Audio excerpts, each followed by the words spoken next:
देखिए बच्चों, कक्षा 10 की क्लास में हम पढ़ रहे थे समांतर श्रेणी। उसके बेसिक हो गया है इस चैप्टर का, यानी कि सूत्र भी बता दिए हमने। आज से प्रश्नावली पढ़ाना शुरू करते हैं। देखिए ये पहली प्रश्नावली 5.1 है। इसका पहला सवाल है जो थोड़ा दूसरी प्रकार से है, यानी पहले सवाल को समझने में थोड़ी सी दिक्कत हो सकती है, बाकी दूसरे से फिर आगे बहुत ही सरल सवाल है, दूसरे नंबर से लेकर लास्ट नंबर तक। फिर भी पहले नंबर को समझिए आप, ना समझ में आए तो यूट्यूब में कमेंट करिए, हम बहुत धीरे धीरे समझाने का प्रयास कर रहे हैं आपको। कहता है पहले प्रश्न में, निम्नलिखित स्थितियों में से किन स्थितियों की संख्याओं की सूची एपी में है और क्यों। पहले सवाल के 4 भाग हैं। उसने कहा है कि निम्नलिखित स्थितियां जो बनेंगी इन सवालों में कौन सी एपी में होंगी और क्यों होंगी। तो पहले स्थितियां बन जाए, फिर हम एपी की शर्त लगा देंगे।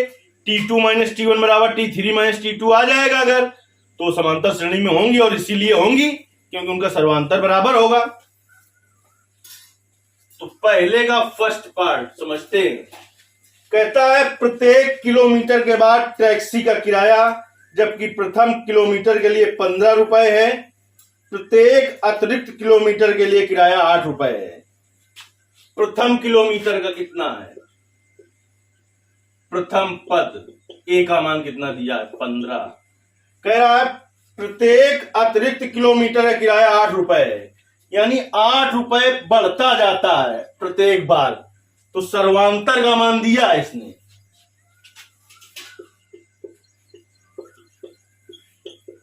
डी का मान 8। अब प्रथम पद और सर्वांतर पता हो तो श्रेणी किस प्रकार से लिखी जाती है? ए कामा ए प्लस डी कामा ए प्लस 2D कामा डॉट डॉट। ए का मान 15 प्लस कामा 15 प्लस डी का मान 8, और फिर ए का मान 15 प्लस 2 गुणते डी। आगे लिखें तो ऐसा लिख सकते हैं, ए प्लस 3D कामा डॉट डॉट ऐसे बढ़ती रहेगी, और डी का मान कितना है? 8, फिर 15 और प्लस 3 गुणते 8 कामा डॉट डॉट। तो 15 8 कितना हो गया? 23 हो गया। 15 प्लस 8 दूनी 16, 15 प्लस 8 तिरका 24 कामा डॉट डॉट। तो 15 कामा 23, 6 5 11, 1 1 2 1 3, 5 4 9 और 2 1 3 कामा डॉट डॉट। ये जो बनी है सीरीज, ये समांतर है कि नहीं चेक करना है। तो एपी की शर्त लगा देते हैं। एपी की शर्त हमने बेसिक में बताई। एपी की शर्त क्या होती है? T2 माइनस T1 बराबर T3 माइनस T2। T2 का मान बेटा 23 है, माइनस T1 का मान 15 है, T3 का मान कितना है? पहला दूसरा तीसरा पद 31 है, और T2 का मान कितना है? 23। 23 में 15 घटाएंगे 8 आएगा, 31 में 23 घटाएंगे 8 आएगा, दोनों बराबर आए। चूंकि T2 माइनस T1 बराबर T3 माइनस T2, अतः यह जो अनुक्रम बनेगा ये किसमें है? लिखेंगे अतः यह अनुक्रम समांतर श्रेणी में है। अतः यह अनुक्रम समांतर श्रेणी में है। तो पहला जो है इसका फर्स्ट पार्ट वो समांतर श्रेणी में है। क्यों है? इसलिए है चूंकि T2 माइनस T1 बराबर T3 माइनस T2। पहले का सेकंड पार्ट समझते हैं। कहता है एक बेलन, सिलेंडर, बेलन मतलब सिलेंडर की तरीके होता है बेलन। तो कहता है एक बेलन में उपस्थित हवा की मात्रा, एक बेलन में उपस्थित हवा की मात्रा, जबकि वायु निकालने वाला पंप प्रत्येक बार में शेष हवा का 1/4 भाग बाहर निकाल देता है। देखिए, एक बेलन में उपस्थित हवा की मात्रा, जबकि वायु निकालने वाला पंप प्रत्येक बार में बेलन की शेष हवा का 1/4 भाग, प्रत्येक बार में जो शेष भाग बचेगा उसका 1/4 भाग क्या करता है? वो बाहर निकाल देता है। चलिए समझते हैं। मान लें, माना प्रारंभ में बेलन में हवा यक्स है। देखिए क्या सीरीज बनेगी? यक्स प्रत्येक बार में अपनी शेष मात्रा का 1/4 भाग बाहर निकाल देता है। दोबारा हो जाएगी x/4। तिबारा क्या होगी? अपनी शेष मात्रा का, शेष मात्रा क्या थी, अब यक्स थी, इसका 1/4 भाग बाहर निकाल देता है तो यक्स गुणते 1/4, तो ये कितना आएगा, ये 4 इसमें एलसीएम ले लेंगे, 4x माइनस एक्स 3x/4 आ जाएगा दूसरा पद। अब देखिए कितना है, अब आपके पास है 3x/4, अब इसकी 1/4 मात्रा बाहर निकाल देगा, यानी 1/4 गुणते 3x/4 कामा डॉट डॉट, तो x कामा 3x/4। अब इसमें देखिए एलसीएम कितना हो जाएगा, 16, 4 3 12x हो जाएगा, माइनस का 3x कामा डॉट डॉट, तो x कामा 3x/4 कामा 12x माइनस 3x 9x/16 कामा डॉट डॉट। देखिए ये अनुक्रम बना है, ये बताना है समांतर श्रेणी में है कि नहीं, तो एपी की शर्त लगा देते हैं हम। एपी की शर्त, देखिए एपी की शर्त क्या होती है, T2 माइनस T1 बराबर T3 माइनस T2।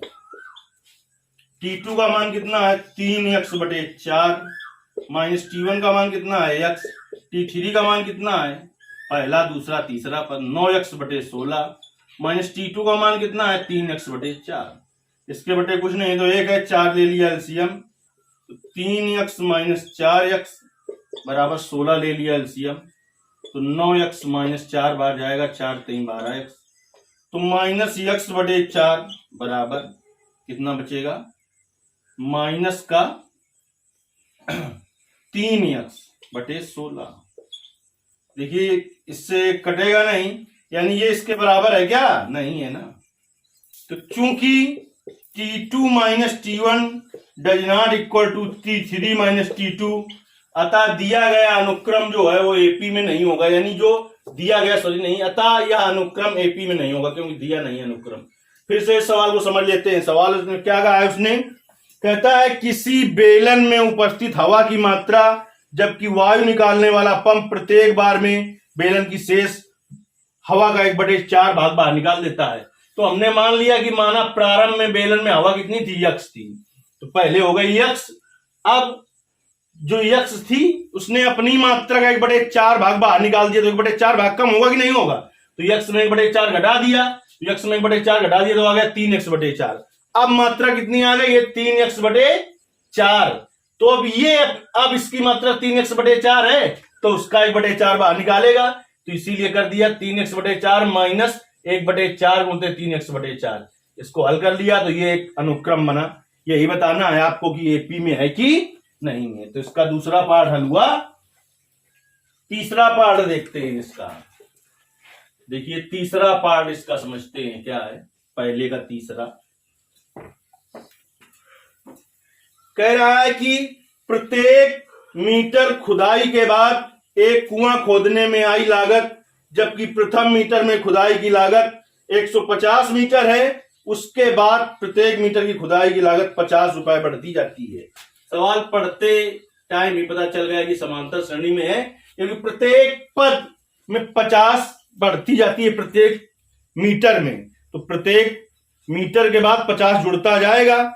देखिए प्रत्येक मीटर की खुदाई के बाद एक कुआं खोदने में आई लागत जबकि प्रथम मीटर में खुदाई की लागत 150 रुपए है। तो प्रथम पद दिया है बेटा, प्रथम पद ए बराबर 150 कितनी बढ़ती जाती है, हो गया सर्वांतर या उसी कहते हैं पदांतर। डी बराबर 50 बढ़ती जाती है। तो देखिए अब अनुक्रम क्या बन जाएगा, ए कामा ए प्लस डी कामा ए प्लस 2d कामा डॉट डॉट। ए का मान 150, 150 प्लस 50, 150 प्लस 2 गुणते 50, और आगे लिखना चाहें तो ए प्लस 3d होगा, तो 150 आ जाएगा, 150 प्लस 50 200 हो जाएगा, 150 और 50 दूनी 100 यानी कितना हो जाएगा 250 कामा डॉट डॉट। अगर आगे चाहे तो ए प्लस 3d होता कामा डॉट डॉट, तो यहां पर आ जाता 150 गुणते 3 गुणते 50, तो 5 3 15 हो जाता है 150 गुणते 150, तो 300 आ जाता है यहां पर। अब एपी की शर्त, एपी की शर्त T2 माइनस T1 बराबर T3 माइनस T2। तो देखिए 250 माइनस 150 बराबर, सॉरी T2 का मान है 200, तो 200 माइनस 150 बराबर T3 का मान 250 माइनस T2 का मान 200। 200 में घटाएंगे 150, 50 आएगा बराबर 250 में 50, 200 घटाएंगे 50 आएगा। चूंकि T2 minus T1 equal to T3 minus T2, अतः दिया गया अनुक्रम AP में है। अतः दिया गया अनुक्रम किसमें है? AP में है। इसका तीसरा पार्ट हल हुआ। अब इसका चौथा पार्ट हल करते हैं। इस पहला सवाल ही थोड़ा आपको कठिन लगेगा, इसके बाद दूसरे सवाल से लेके पूरी प्रश्नावली बहुत ही सरल लगेगी, जैसा कि हमने सूत्र पहले से बता दिया है आपको। देखिए अगला सवाल पहले का चौथा पार्ट क्या कहता है। कह रहा है खाते में प्रत्येक वर्ष का मिश्र धन जबकि 10,000 रुपए की राशि 8% वार्षिक ब्याज की दर से चक्रवृद्धि ब्याज पर जमा की जाती है। चलिए पहले सीरीज अगर आप बना लेंगे, यानी अनुक्रम कहीं से बना लेंगे, तो आप बड़ी आसानी से ज्ञात कर लेंगे कि समांतर होगा कि नहीं होगा। कहता है खाते में प्रत्येक वर्ष का मिश्र धन जबकि 10,000 रुपए की राशि, यानी P का मान दिया है बेटा 10,000 रुपए।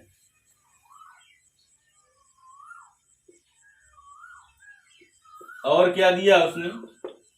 मूलधन ही हो गया। राशि 8% वार्षिक ब्याज की दर से, दर यानी कि इसे रेट R 8% वार्षिक ब्याज की दर से चक्रवृद्धि ब्याज पर जमा की जाती है। अच्छा, चक्रवृद्धि ब्याज पर जमा की जाती है। चलिए तो हल करते हैं इसे हम। प्रथम वर्ष के लिए A बराबर क्या हो जाएगा? A बराबर होता है सूत्र P 1 प्लस R अपॉन 100 की होल पावर n। तो प्रथम वर्ष के लिए n का मान 1 हो जाएगा। A बराबर P कितना है? 10,000 है, और 1 प्लस R का मान 8/100, तो घाते 1 हो जाएगा। A बराबर कितना आ जाएगा? 10,000, और यहां पर हो गया आपका 100 एलसीएम, तो 100 प्लस 8 की घाते 1, तो मान यही रहेगा। तो A बराबर हो गया 10,000 और 108/100। एक जीरो से एक कटा और दूसरे से दूसरा कट गया। A बराबर कितना आ गया? 2 जीरो और बढ़ जाएंगे। इकाई, दहाई, सैकड़ा, हजार, 10,000। 10,800 रुपए प्रथम वर्ष में इतना पड़ेगा। दूसरे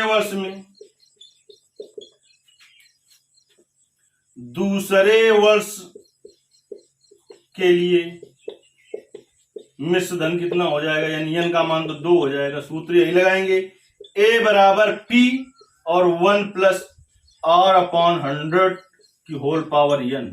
P का मान 10,000 है, इकाई, दहाई, सैकड़ा, हजार, इकाई, दहाई, सैकड़ा, हजार, 10,000। R का मान 8 है बटे 100 की घाते n का मान 2 है। देखिए 10,000 और 1, इसका ले लेंगे एलसीएम 100, तो हो जाएगा 100 प्लस 8 की होल पावर 2, तो हो जाएगा 10,000 गुणते 108 और गुणते 108 बटे 100 गुणते 100। एक जीरो से एक गया, दूसरे से दूसरा घटा, तीसरे से तीसरा घटा और चौथे से चौथा घट गया। 108 गुणते 108 करना है आपको। 108 गुणते 108, देखिए 108 गुणते 108 ऐसे कर लीजिए गुणा अपना। 88 64 हो गया। 8 0 0 0 और 8 0 और 1, 4 6 8 8 16 हो गया और 1, यानी आ जाएगा 11,664 रुपए। 11,664 रुपए। देखिए श्रेणी बन गई। प्रारंभ में कितना था? 10,000, फिर कितना हो गया? 10,800, फिर कितना हो गया? 11,664 कामा डॉट डॉट। एपी की शर्त, एपी की शर्त क्या हो जाएगी? एपी की शर्त T2 माइनस T1 बराबर T3 माइनस T2। T2 का मान कितना है? 10,800 माइनस T1 का मान कितना है? 10,000। T3 का मान कितना है? 11,664 माइनस T2 का मान कितना है? 10,800। 10,800 में 10,000 घटाएंगे, इधर 800 आएगा। इधर 11,664 में आप घटा देंगे 10,800, 200 इधर बचेगा, 664 उधर हो गया, तो 864 आ जाएगा। 628 10 और 864, तो 800 के 864 के बराबर है क्या? नहीं है। तो लिखेंगे चूंकि T2 minus T1 does not equal to T3 minus T2, अतः यह अनुक्रम एपी में नहीं होगा। इस तरीके से देखिए पहले के चारों पार्ट हल हुए। इसके बाद दूसरे सवाल जो होगा वो अगली क्लास में पढ़ाया जाएगा।